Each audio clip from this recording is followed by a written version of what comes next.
Shalom, peuple de Dieu de partout où vous nous suivez. Que Dieu vous bénisse. Nous sommes dans notre émission. Aujourd'hui, nous allons parler sur les torrents du Va. Que le Seigneur vous bénisse.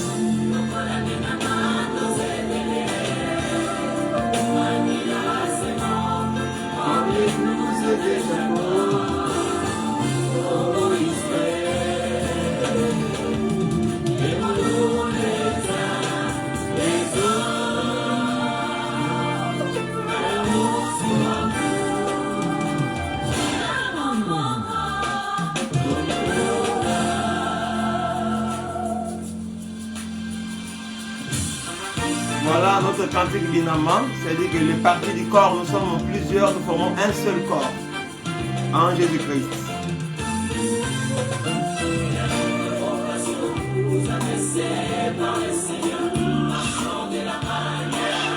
Digne de cela, avec et de cette impatience,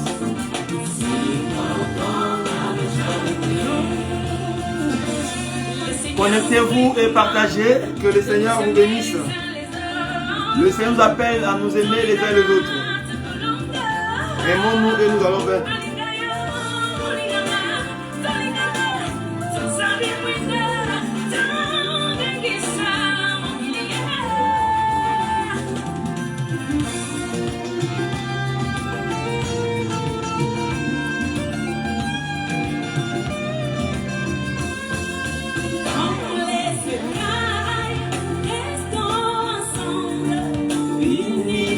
Nous partageons tout.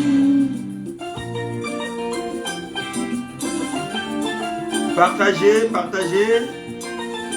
Nous allons parler de Daniel chapitre 3 au premier verset. Par la grâce de Dieu.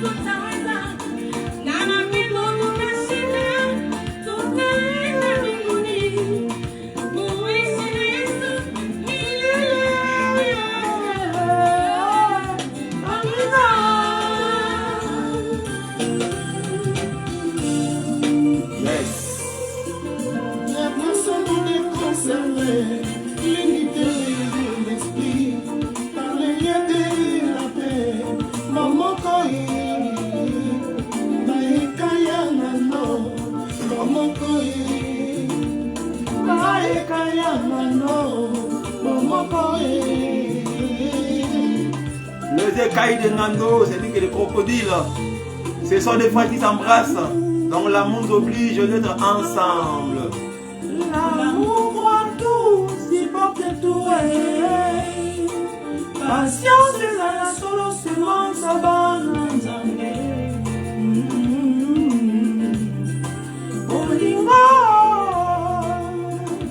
Ouais. Oh, attends, il a pas de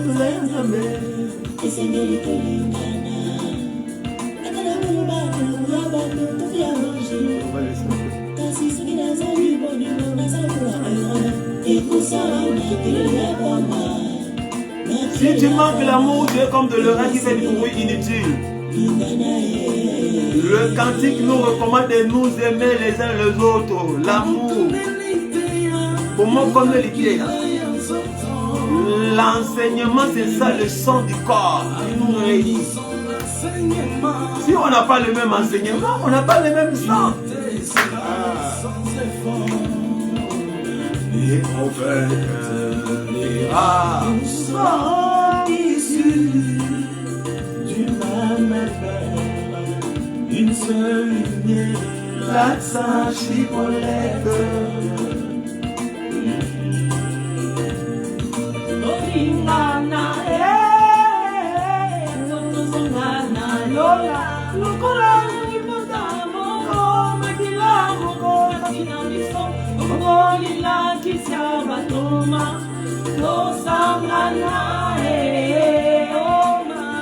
Un seul enseignement fait de nous un seul peuple pour rentrer au ciel. Voilà, l'amour. C'est ça la force des saints. Alléluia. This is the new commandment. Yahweh has given to us. Love one another. Le nouveau commandement qu'il nous a donné, c'est ça. Makila Simoko. Congo Israël.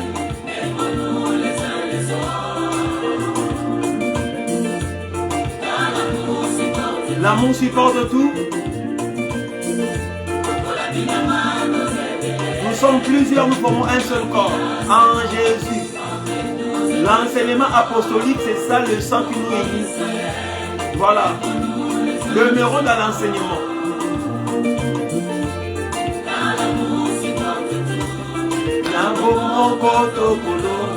Dans l'unité, nous allons vaincre.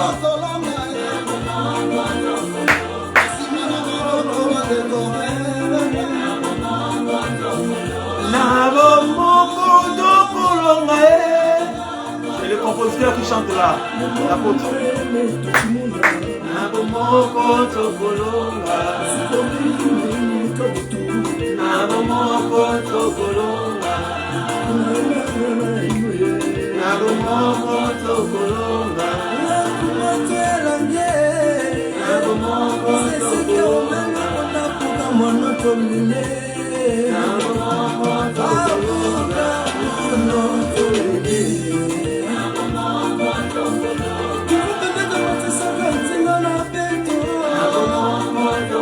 Partagez les liens s'il vous plaît, partagez.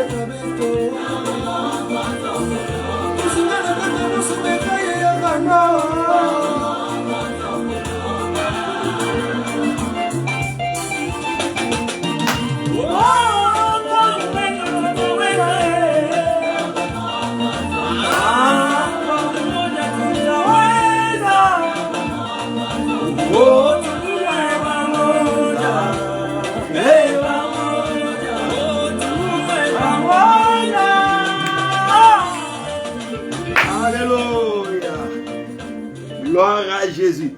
Alors que Dieu vous bénisse richement, nous sommes là pour notre émission. Vous savez que nous parlons ces derniers temps sur soyez mes imitateurs comme je le suis moi-même de Christ. Alors aujourd'hui nous mettons une parenthèse, nous ouvrons une parenthèse pour toucher un peu la vallée de Dura. Pourquoi? Parce que il y a beaucoup de nos bien-aimés qui ont manqué ça à cause de caprices techniques. Alors, soyez connectés pour comprendre la pensée de Dieu dans ces choses. Que le Seigneur vous bénisse, vous les amoureux de la parole. Alors, on nous lit Daniel chapitre 3 au premier verset et nous allons commencer, n'est-ce pas, notre émission. Vous tous qui nous suivez de partout, que Dieu vous bénisse et nous vous souhaitons bonne disposition de cœur, bonne condition d'écoute de la parole du Seigneur. Que le Seigneur vous soit favorable et qu'il vous bénisse richement. Voilà, les amoureux de la parole, de l'évangile éternel, de la révélation, de l'interprétation des Écritures, les amis de Daniel, de la faculté d'interprétation, nous voici devant vous avec cette parole qui sauve, cette parole de la vérité. Parce que vous savez que sans la vérité, il n'y a pas du salut. Voilà, Dieu sauve par la parole de la vérité. Donc, sans la parole, sans la vérité, il n'y a pas non plus du salut. Et donc, tu as intérêt à donner ton temps, n'est-ce pas, à apprendre et à aimer la parole qui va te sauver. Alors, Augustin, Daniel chapitre 3 au premier verset. Daniel 3, verset 1er, il lit la parole. Écoutez. Le roi Nebuchadnezzar fit une statue d'or haute de 60 coudées et large de 6 coudées. Il l'adressa dans la vallée de Dura, dans la province de Babylone. Ah, il s'agit du roi Nebuchadnezzar. Ça, c'est notre enseignement que nous dispensons à l'église de Saint de la Côte d'Ivoire. Et nous allons parler un peu de mots. Le roi Nebuchadnezzar, le roi de Babylone, qui était à ce moment-là la superpuissance mondiale. En ces temps aussi, pendant son règne, Israël était en Babylone comme des captifs. En l'occurrence, nous voyons les frères Daniel, nous voyons les 3 compagnons de Daniel qui étaient à Babylone. Alors, remarquez, il va dresser une statue de 60 coudées d'auteur et de 6 coudées de largeur. C'est-à-dire une statue de 30 coudées de la hauteur et de 30 mètres de hauteur et 6 mètres, plutôt 3 mètres de largeur. Donc 30 mètres de hauteur, 3 mètres de largeur. C'est ça, 60 coudées de hauteur et 6 coudées de largeur. Que Dieu vous bénisse. Amen. Alors remarquez, ces choses, avant de devenir une réalité, ça a commencé quelque part dans Daniel 2. Qu'est-ce qui s'est passé dans Daniel 2? Le roi Nebuchadnezzar avait fait un songe. Et quand il fait son songe, il dormait seul. Il n'y avait pas de magiciens, de magistrats, il n'y avait pas d'astrologues. Il dormait seul la nuit dans son lit, seul. Je ne sais pas si sa femme, la reine, était avec lui. Mais il va rêver la nuit. Mais au réveil, le songe va l'échapper. Le songe échappe le roi. Et le matin, il y eut l'esprit agité. Parce que quand on a le songe, on l'a oublié. Quand on a le songe, on n'a pas l'explication. C'est l'agitation. Et qu'est-ce qui va être comme retombé de cela? La mort. Il va appeler les astrologues, les magiciens. Il dit, bon voilà, je fais un songe la nuit. Alors, il faut me rappeler les songes. J'ai oublié les songes. Et donnez-moi l'explication du songe. Amen. Si vous ne me rappelez pas les songes et l'explication, je vais vous tuer. Amen. Ah, donc l'incapacité de rappeler les songes, l'incapacité d'interpréter les songes entraîne à la mort. Amen. Gloire à Jésus. Amen. Gloire à Jésus. Mais il faut savoir que tout ça, ce sont des énigmes. Hein? C'est la Daniel 2. Hein? Tu peux prendre Daniel 2 pour les gens qui ne lisent pas. Vas-y. Daniel 2, verset 1er, il lit la parole. La seconde année du règne de Nebuchadnezzar. Ah, tu vois? Nebuchadnezzar eut des songes. Il avait l'esprit agité et ne pouvait dormir. Le roi fit appeler les magiciens, les astrologues, les enchanteurs et les chaldéens pour qu'ils lui disent ces songes. Il vient et se présentait devant le roi. Ouais. Le roi leur dit, j'ai eu un songe, mon esprit est agité et je voudrais connaître ce songe. Voilà. Donc lui a fait son songe seul. Mais il veut que le magicien rentre dans son sommeil, dans sa tête et ressortir avec le songe et en donner l'explication.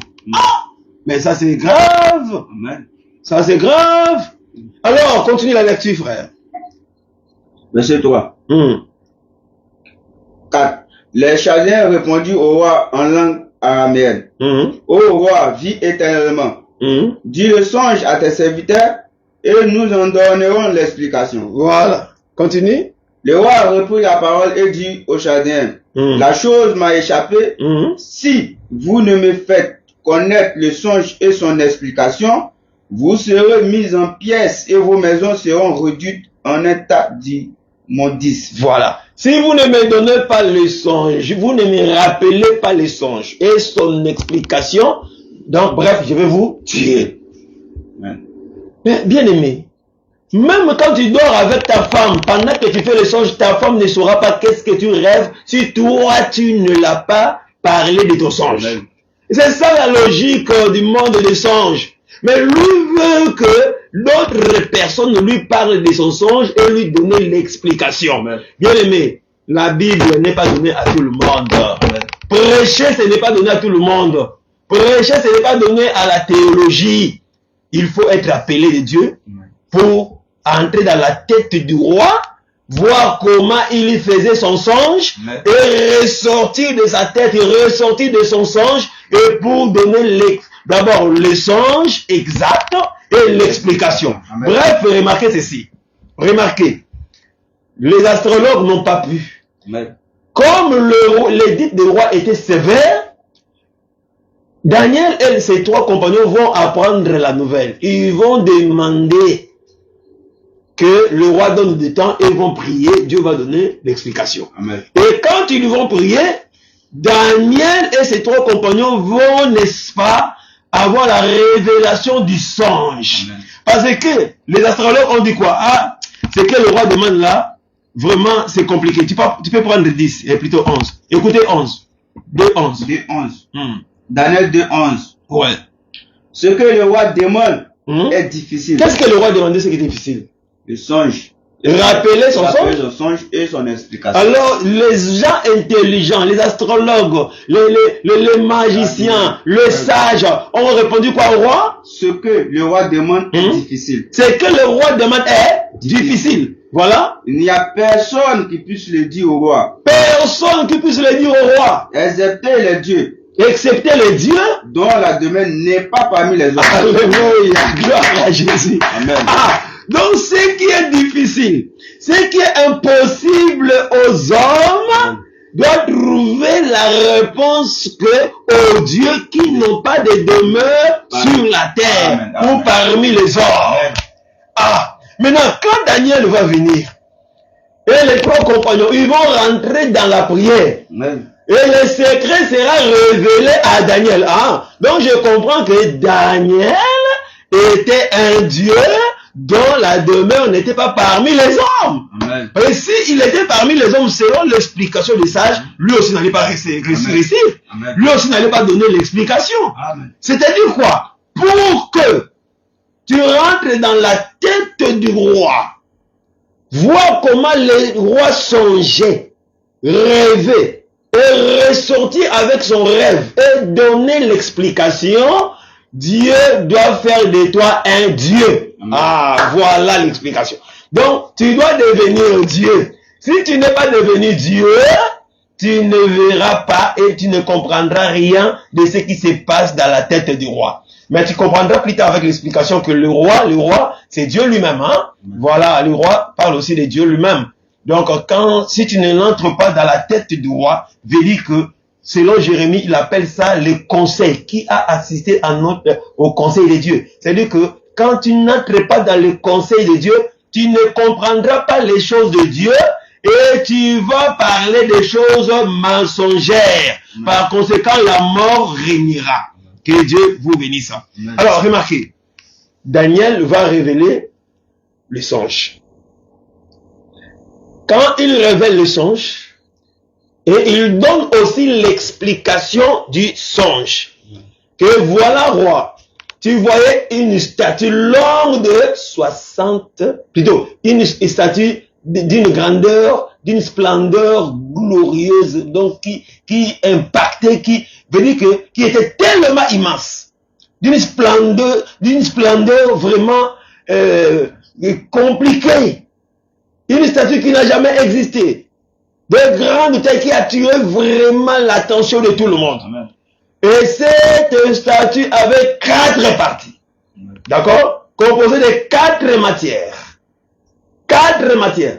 Et quand Daniel parlait, le roi disait Amen, Amen. Parce que il se rendait compte que Daniel lui faisait rentrer dans son sommeil, dans son songe, et il voit comment il rêvait.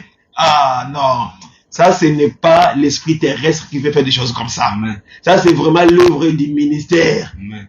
Voilà, c'est l'œuvre du ministère. Un vrai espion, hein, qui sait explorer Canaan, il viendra vous dire exactement comment est décrite la terre de Canaan. Il va vous expliquer tout ce qui se trouve dans Canaan. Parce que c'est un vrai explorateur. Hein? C'est ça. Donc, il est venu avec ce qui était dans la tête du roi et il commence à révéler. Bien aimé, nous allons aller quelque part. Et le roi acceptait que oui, c'est ça. Et il va donner l'explication. Mais remarquez, pendant que Daniel parlait du songe que le roi a fait, Daniel n'a pas, n'est-ce pas, fixé ou situer la statue, l'endroit où ça pouvait se dresser. Il a dit simplement, tu as vu une statue. Mais sa situation géographique, dans le songe du roi, on n'a pas parlé de ça. Vous voyez? Il a vu simplement. Mais c'est dans Daniel 3 maintenant. Parce que dans l'explication, tu vas comprendre que quand Daniel va expliquer, dans le 37e verset, là, dans l'explication, la tête d'or représentait le roi Nebuchadnezzar. Amen. Maintenant, dans la faisabilité, quand le roi doit maintenant ériger une statue, il fera une statue en or. Amen. Or, dans l'explication, Daniel avait dit que la tête d'or, c'est toi le roi Nebuchadnezzar. Amen. En d'autres termes, la statue qu'a élevé le roi Nebuchadnezzar, ça a parlé de lui-même. Amen. Parce que c'était en or. C'est la partie de la tête.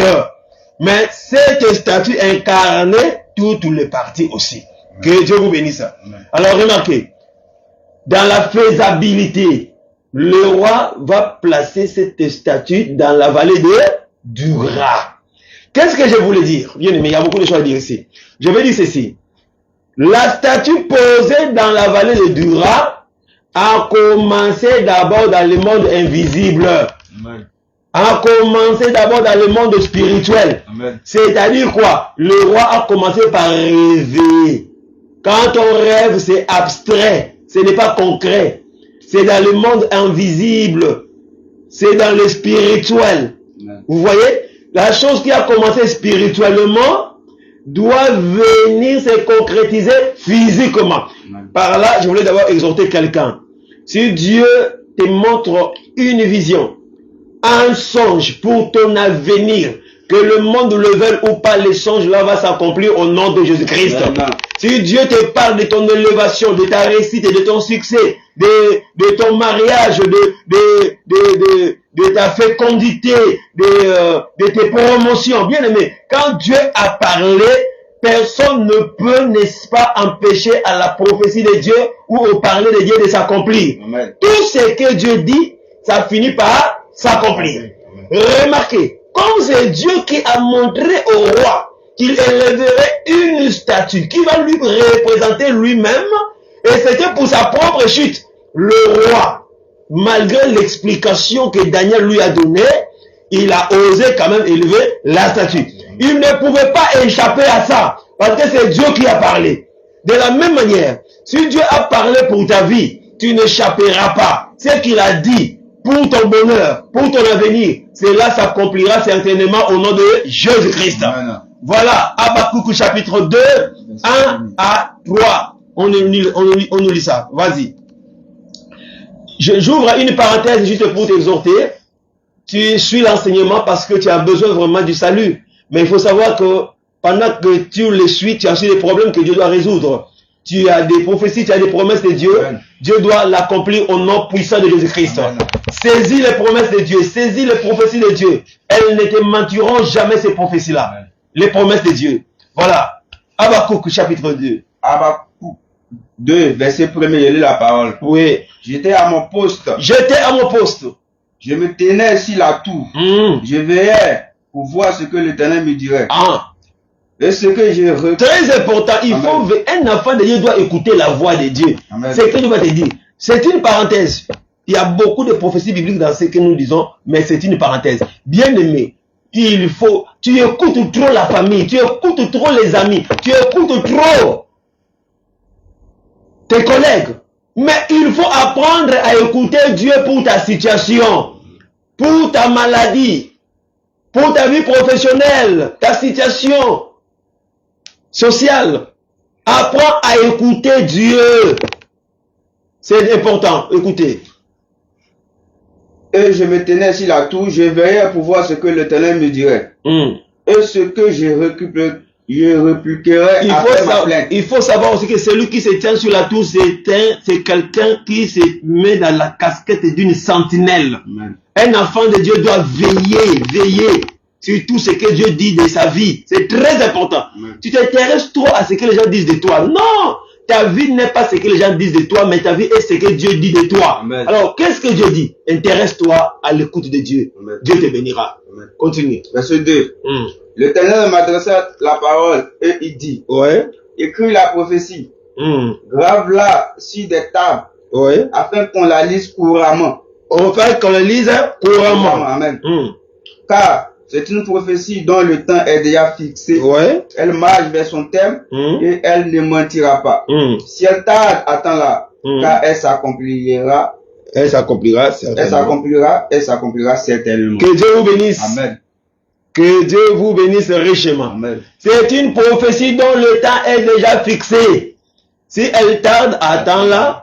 Si elle tarde, attends-la, elle s'accomplira certainement. Mais ça tarde par rapport à tes yeux. Amen. Par rapport à tes passions de la chair, ta faiblesse, ta négligence. En réalité, une prophétie de Dieu ne tarde jamais. Amen. Quand Dieu a dit l'année prochaine, je reviendrai, à cette même époque, Sarah aura un fils, Sarah a eu un fils. Amen. Il n'y a pas une ménopause qui pouvait empêcher à Sarah de ne pas avoir les fils. Amen. C'est une parenthèse. Nous parlons de la vallée de Dura. Nous allons y revenir. Alors, Dieu, quand tu l'as parlé, ça doit s'accomplir.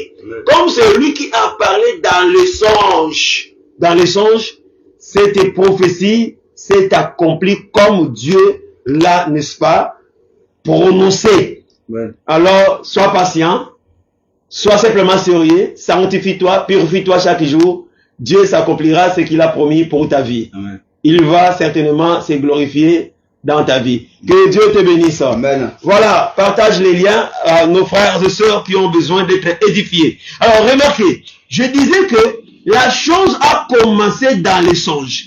De la même manière, vous allez comprendre ceci. Dans Genèse 37, l'élévation de notre frère Joseph, n'est-ce pas? Son règne en Égypte a commencé par le songe. Amen. Nous allons en parler prochainement. Ça a commencé par le songe.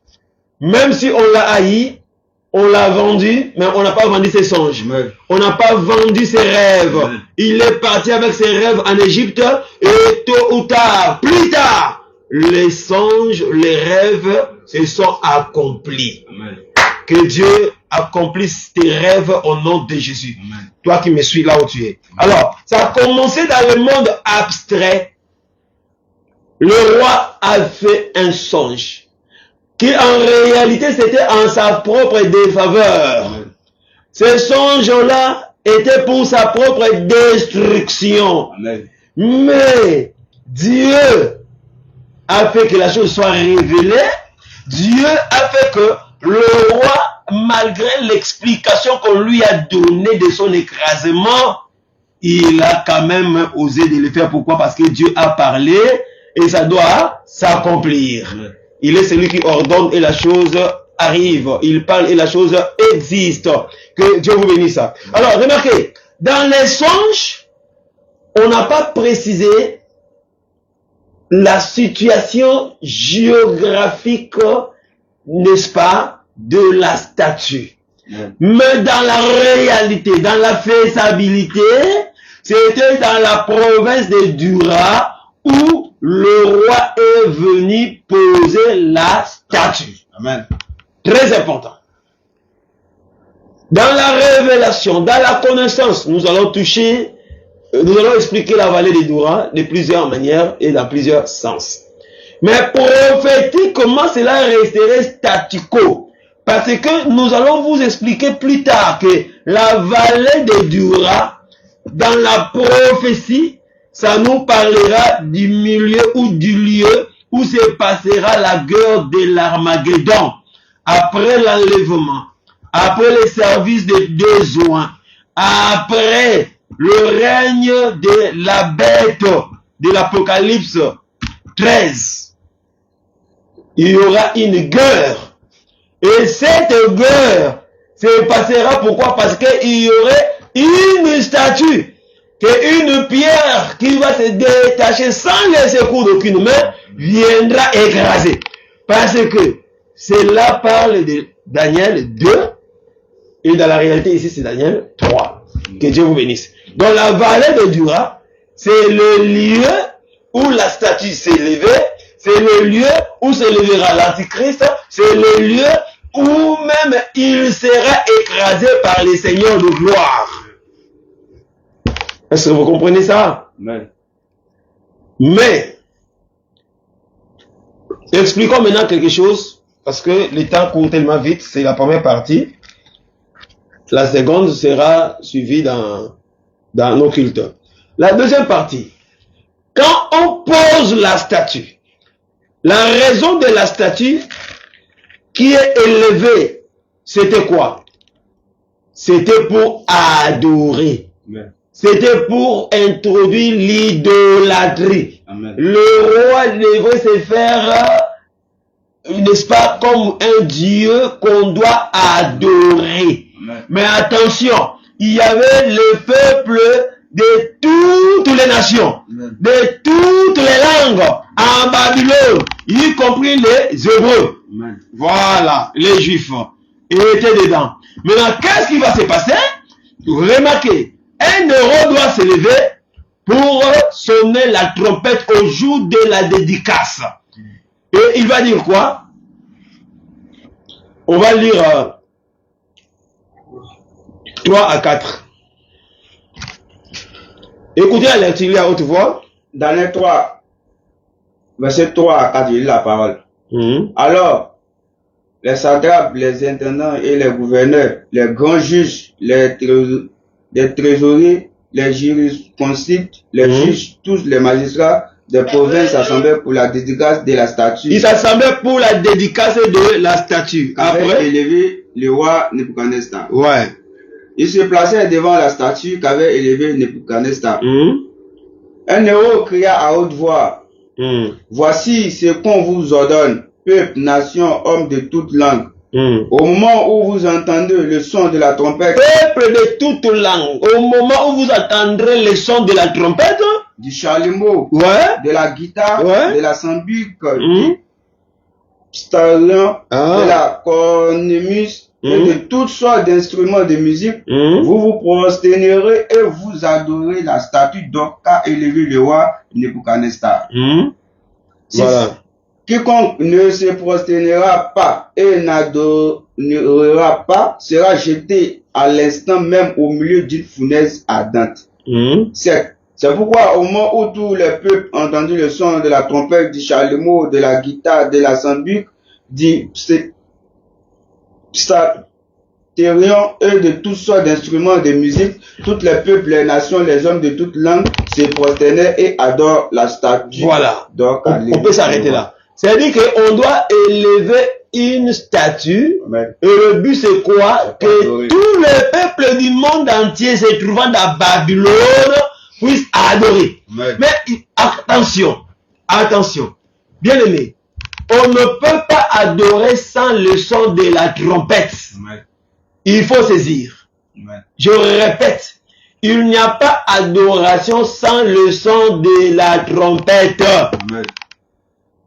Que ça soit dans la vraie adoration, que ça soit dans la fausse adoration, il faut qu'il y ait un son de la trompette pour adorer. Mais ici, il y a la trompette et il y a d'autres instruments de la musique.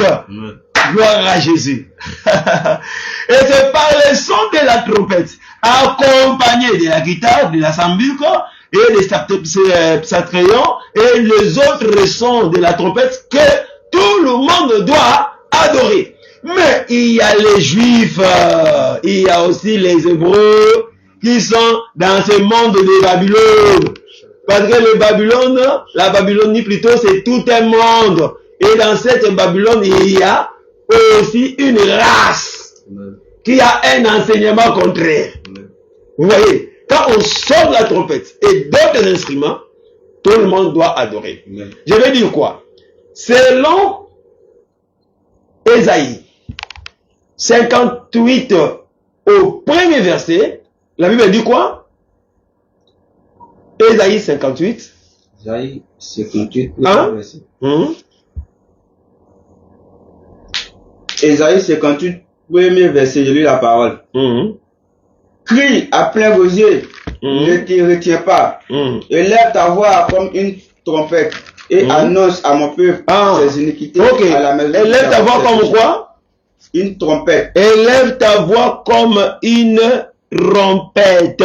Élève ta voix. Veut dire que Dieu appelle la voix de celui qui doit enseigner, de celui qui doit prêcher, de celui qui doit prophétiser, sa voix comme le son de la trompette. Amen. Donc la trompette, c'est tout un enseignement. Amen. La trompette, c'est la parole. Or, ici, on doit sonner la trompette pour adorer la statue. Amen. Donc, on comprend que cette trompette qu'on doit sonner, c'est tout un enseignement. Amen. Mais un enseignement qui amène où? À l'idolâtrie. Amen.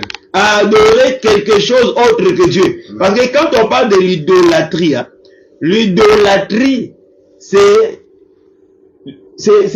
l'attitude d'avoir, de donner toute la confiance, tout son espoir à quelque autre chose que Dieu. Amen. L'amour à autre chose, à une créature que le Créateur. Amen. Faire d'une créature son Dieu. Adorer une créature que Dieu. Même l'argent. Quand tu aimes l'argent plus que Dieu, tu es un idolâtre. Amen. Quand tu aimes le travail, le mariage plus que Dieu, tu deviens un idolâtre. C'est que tout ce qu'on va t'exiger dans le mariage, contraire à Dieu, tu le feras. Tout ce qu'on va t'exiger pour avoir beaucoup d'argent, tu le feras. Parce que tu aimes l'argent plus que Dieu. Vous voyez? Amen. Donc l'idolâtrie, c'est tout ce qu'on aime au-delà de tout son cœur, de tout son esprit, de toute son âme. Soit matériel, un objet, même un humain, un homme. Vous voyez?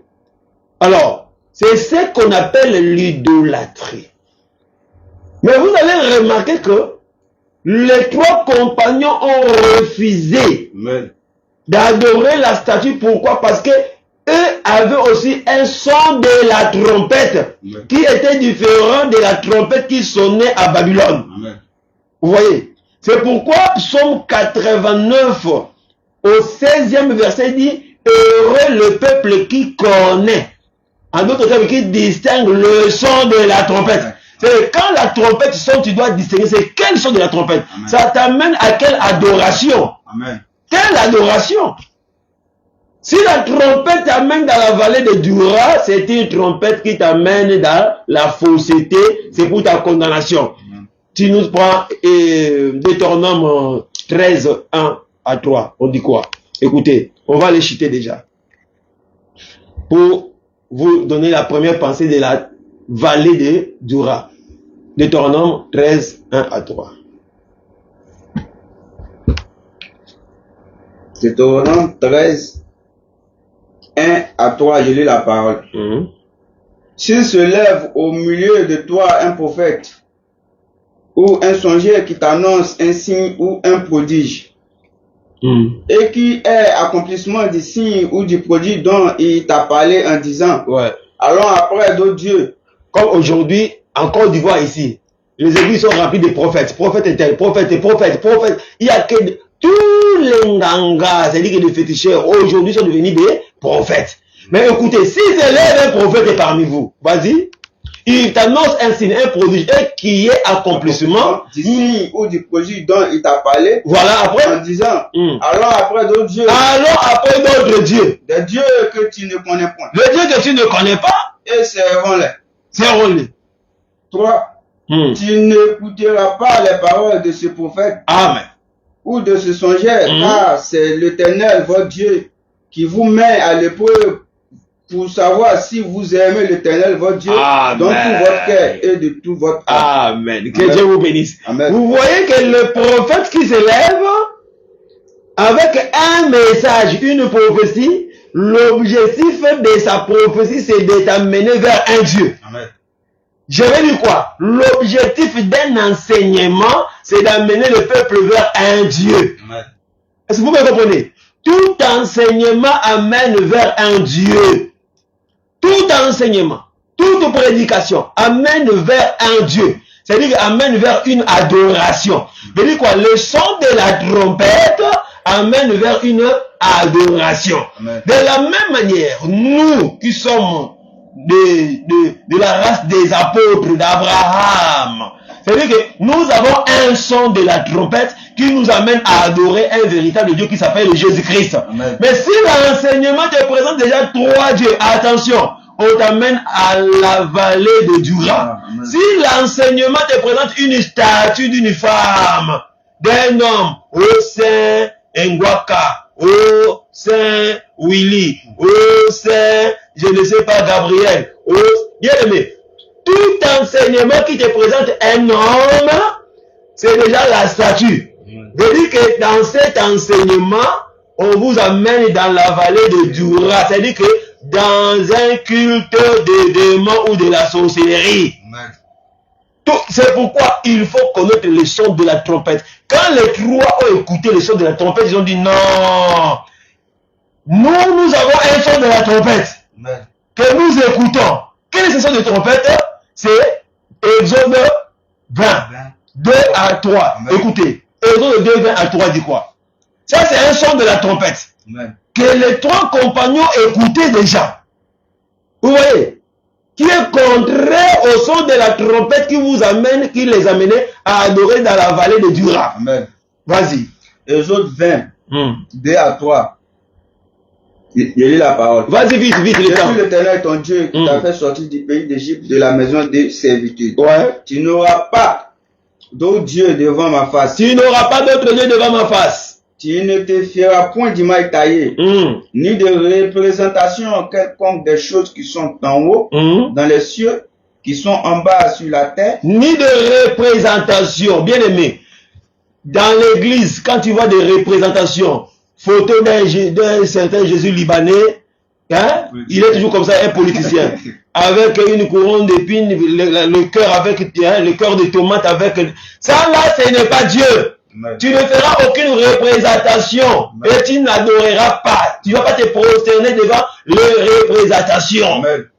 D'où vient aujourd'hui, tu rentres à l'église, tu vois la photo du pasteur, c'est l'abomination, c'est la vallée de Dura. Toute église qui a des photos, photo d'un prophète, photo d'une femme, photo d'un pasteur, photo d'un apôtre, c'est la vallée de Dura. C'est-à-dire que c'est la vallée qui attire la colère de Dieu. C'est la vallée de l'idolâtrie. Et le son de la trompette qui vous amène à adorer, ce n'est pas le vrai son. Vous voyez? Donc les 3 compagnons avaient un son. Quel était le son?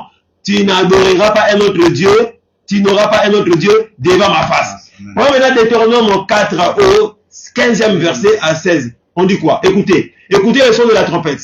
Écoutez. Vous qui priez par-ci par-là, écoutez le son de la trompette. Il faut distinguer les sons. Voilà. Deutéronome 4, verset 15, je lis la parole. Ouais. Puisque vous n'avez vu aucune figure le jour où l'Éternel vous parlait du milieu. Aucune figure. Veillez attentivement sur vos âmes. Veillez attentivement sur vos âmes. Tu es fanatique d'une église, d'un pasteur, tu iras en enfer. Tu dois veiller sur ton âme. C'est qu'on te dit, c'est qu'on te prêche. C'est un son de la trompette. Ça t'amène à quelle adoration? Quelle adoration? Quel Dieu? S'il y a une statue devant toi, bien aimé, tu es en train de préparer ton billet dans l'enfer. Vas-y. Veillez attentivement sur vos âmes, de peur que vous ne vous corrompiez et que vous ne vous fassiez une image taillée, une représentation de quelque chose. Il dit quoi? De peur que vous ne vous corrompiez. Après? Et que vous ne vous fassiez une image taillée. Vous ne vous fassiez une image taillée. C'est-à-dire quoi? C'est-à-dire quand on fait une image taillée, une représentation, Dieu appelle ça une corruption. C'est que tout celui qui prie devant une statue, c'est quelqu'un qui est corrompu. Amen. Devant une photo, c'est quelqu'un qui est corrompu. Aujourd'hui, les gens vont dans les baptêmes avec la photo d'un prophète. Un prophète chauve. Bien aimé, ça c'est la corruption. Selon le son de la trompette de la Bible. Hein? Amen. Le son de la trompette de la vraie adoration dit quoi? De peur que vous ne vous corrompiez en faisant des images taillées. Une représentation de quelques idoles. Une représentation de quelques idoles. Tu vas voir, attends, tu verras une église qui porte le nom de quelqu'un qui est mort. Et quand la personne meurt, on l'appelle maintenant saint, saint intel, saint intel. Et sa statue doit être dans l'église. Ça, c'est le son de la trompette de la Babylone qui amène à aller adorer dans la vallée de Dura. Donc, toutes ces églises-là sont des vallées d'Adura, où on voit des statues. Vallée d'Adura veut dire quoi? Toute église, je suis dans la révélation et dans la connaissance. Toute église où il y a des représentations et puis on sonne un son de la trompette. Le son de la trompette, c'est l'enseignement qui vous amène à adorer devant la statue, sous la statue ou des photos. Continue. Une représentation de quelques idoles, la figure d'un homme ou d'une femme. La figure d'un homme ou d'une femme. Amen. Continue. 17. La figure d'un animal qui soit sur la terre. La figure d'un oiseau qui vole dans les cieux. La figure d'une bête qui rampe sur le sol. La figure du poisson. Ok, on peut s'arrêter là. Tu vois, c'est-à-dire que les trois compagnons de Daniel avaient le son de cette trompette. Amen. Maintenant, quand l'autre trompette sonnait, ils ont dit non, ça ce n'est pas la trompette qui nous amène au vrai Dieu. Ça c'est la trompette des faux adorateurs. Ça c'est la trompette qui nous prépare pour l'enfer. Nous sommes pour le salut. Ils ont refusé d'aller adorer. C'est pourquoi un véritable juif aujourd'hui, c'est lui que je parle de ça, même si on appelait tout le monde au stade, il doit discerner c'est quels sont là-bas au stade, c'est quels sont là-bas au parlement, c'est quels sont. Si l'évangile qui se prêche n'est pas justifié par rapport aux apôtres, le son là c'est pour vous amener à la vallée de Dura. C'est de l'idolâtrie pure et simple. Dans la vallée de Dura, aujourd'hui je prends ça dans la forme de toutes les églises où on a des représentations, des photos, des statues, voilà. Et la trompette qui sonne, c'est l'enseignement qui vous amène à la fausse adoration. C'est pourquoi la Bible dit, si un songeur, un prophète s'élève parmi vous, il vous donne un message, même si cela s'accomplissait, mais s'il vous amène à adorer un autre Dieu, amener à adorer un autre Dieu veut dire quoi? Il vous présente un enseignement qui n'est pas justifié dans les apôtres. C'est ça vous amener à adorer un autre Dieu. Il vous amène il vous amène de l'huile d'onction, il vous amène de l'huile, les sels, il vous amène l'eau du Jourdain. Ça, c'est une trompette qui vous amène à adorer la statue dans la vallée de Dura. Parce que la doctrine des apôtres nous enseigne la guérison, la délivrance uniquement au nom de Jésus-Christ. Pas autre chose. Que Dieu vous bénisse. Voilà, bien aimé. Nous allons parler de la vallée de Dura comme les hommes de Dieu d'aujourd'hui. Nous allons parler de la vallée de Dura dans la prophétie après, et au fur et à mesure, nous allons avancer. Que le Seigneur Dieu vous bénisse richement. Le temps est tellement jaloux, on ne peut pas continuer. Vous qui nous suivez, que le Seigneur vous soit favorable. Que vos songes d'élévation, de la réussite, du succès s'accomplissent au nom de Jésus-Christ. Tout ce que Dieu a prévu dans le spirituel, dans l'invisible, que cela porte corps dans votre vie au nom de Jésus-Christ. Que Dieu réponde à toutes tes prières. Que Dieu réponde à tes pleurs. Qu'il essuie tes larmes au nom de Jésus. Que Dieu te garde dans la vraie parole, quel que soit l'état de circonstances. Que tu ne te corrompes pas pour l'argent, pour le travail, pour les succès, pour les galons. Que le Seigneur vous garde. Vous qui êtes dans les foyers, qui bénissent vos foyers. Vous qui étudiez, qui bénissent vos études dans les projets. Que Dieu vous fasse réussir dans vos projets au nom de Jésus-Christ. Voilà, Binama. Que Dieu vous bénisse.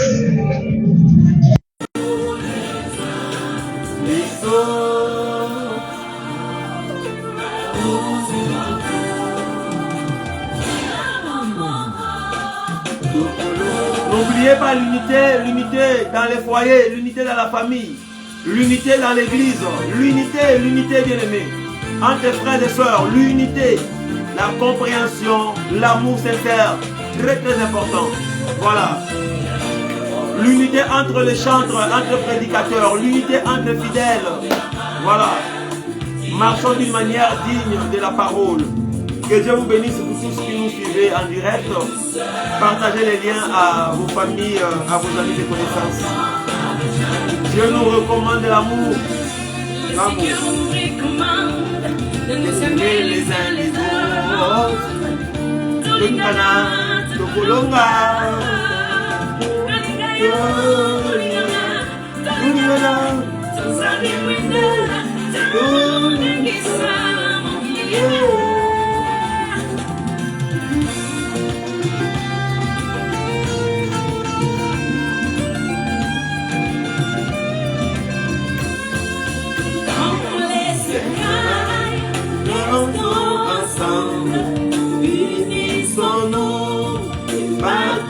sont tout.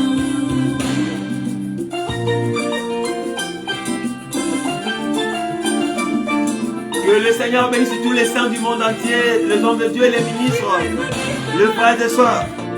Oui, ton malade, la pluie des rues des hommes est tombée. Et ça qui s'est révélé, il y a mon égo, mon moïmo, ma qui l'a naïe, c'est ça qui s'est rigolo. Car au monde, tout a raison. Car ma vie, tout a chêné, tout a éternisé. Pour échir Jésus,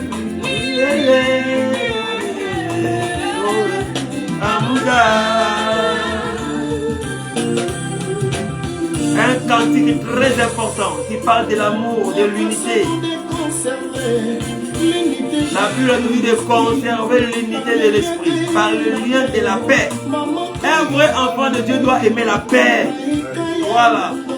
Quand tu aimes trop les troubles, c'est pas bon. Oh.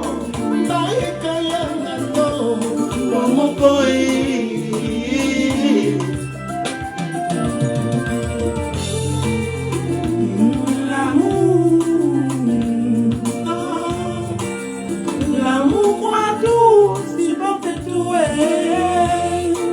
Patience et rien solo, c'est mon sauveur, mon jamais.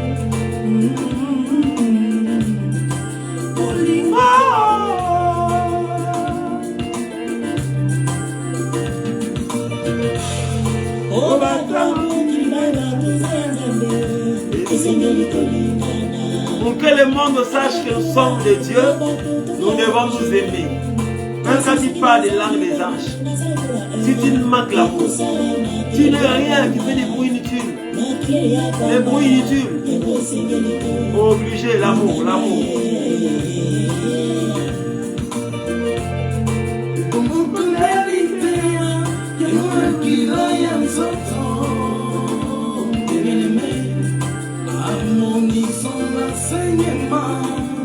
Homme de Dieu, L'unité sera sans effort. les prophètes, les amours sont issus du même père. Ils se unissent La Sainte Chibolette. Les enfants de Chibolette, que Dieu vous bénisse.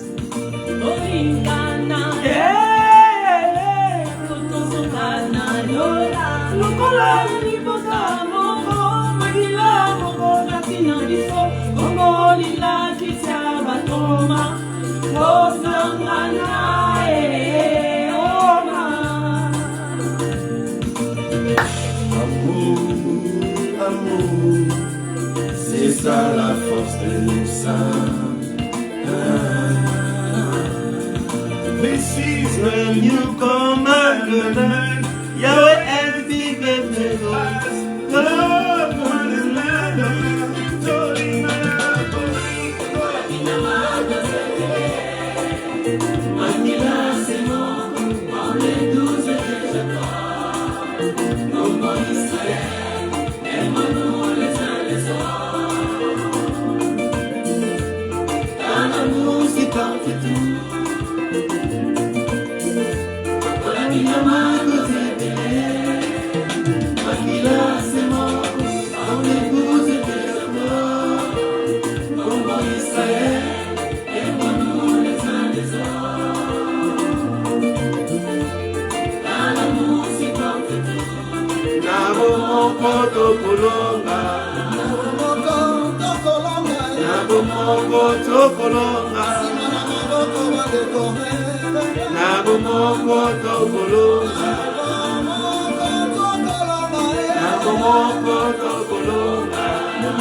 C'est de l'amour que nous allons vaincre.